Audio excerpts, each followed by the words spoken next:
గనుల శాఖ కార్యదర్శి వెంకటరెడ్డి, లేదంటే విశాల్ గున్ని, ఇంతకుముందు ఐపీఎస్లు ఐఏఎస్లు ఇట్లాగా జగన్కి అనుకూలంగా వ్యవహరించారన్న వాళ్ళని టార్గెట్ చేస్తూ వస్తున్నటువంటి ప్రభుత్వం ఇప్పుడు గౌతమ్ సవాంగ్ మాజీ డీజీపీని టార్గెట్ చేస్తుందా, అరెస్ట్ చేస్తుందా, కేసు పెడుతుందా?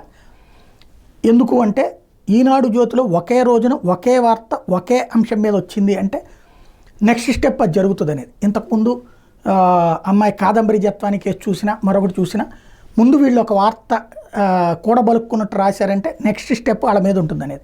ఇప్పుడు గ్రూప్ 1 అక్రమాల మీద ఏమిటి ఉపేక్ష అంటూ ఈనాడు జ్యోతి రాసుకొచ్చినాయి అంటే ఏదో చేయబోతున్నారని. గౌతమ్ సవాంగ్ మీద తీవ్ర ఆగ్రహం ఉంది తెలుగుదేశం పార్టీ వాళ్ళకి. ఎందుకయ్యా అంటే అప్పట్లో చంద్రబాబు గారు హైదరాబాద్ నుంచి వస్తున్నప్పుడు నందిగామ దగ్గర ఆగినటువంటి సందర్భంలో ఆయన మాట్లాడుతూ ఉండగా రాయితో దాడి జరిగినటువంటి పరిస్థితి ఉంది. అప్పుడు ఆయన సెక్యూరిటీ అధికారికి దెబ్బ తగిలి బ్లడ్ కూడా కారినటువంటి పరిస్థితి.